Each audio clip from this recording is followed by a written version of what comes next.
आपको पता ना अल्लाह बड़ा है, आपको पता ना अल्लाह राज़िक है, आपको पता ना अल्लाह खालिक है, आपको पता है अल्लाह पालने वाला है, आपको पता है अल्लाह से बेहतरीन जात कोई भी नहीं है, आपको पता है अल्लाह टाइम से बाहर है, आपको पता है अल्लाह कायनात से बाहर है। क्यों बाहर है? चूंकि वो खालिक है, वही तो ये सब बनाने वाला है। तो उसके ऊपर यहाँ के सारे लॉस फिट नहीं होते, ये हम पर होते हैं क्योंकि हम मखलूक, सब पता है ना, इसमें कोई शक नहीं। तो क्या अब ये पता है तो फिर हम चुप रह लेते ना यार, आपको भी पता है मुझे भी पता है, हम क्यों गली गली कूचा कूचा बोले? नहीं ना।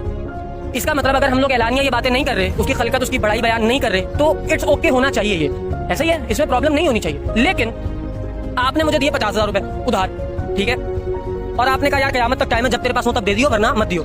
मुझे खुशी हो गई कि मेरे यार ने मुझे 50,000 रुपए दिए और कहा कि जब चाहे दे, गली गली कूचा कूचा हर तरफ जाके तुम्हारे गुन गाऊंगा मैं, मिसालें दूंगा तुम्हारी कि देखो यार ऐसा होता है, देखो यार ऐसा होता है जी। 50,000 में गुन गाऊंगा पूरे माशरे में तुम्हारा। तो जिसका अता किया हुआ खा रहा हूँ, जिसकी दीवी सांसों से चल रहा हूँ, जिसकी दीवी सेहत से सुबह सेहत याब उठ रहा हूँ, क्या बदबख्ती है मेरी कि मैं उसका एतराफ ना करूँ और उसके आगे ये बातें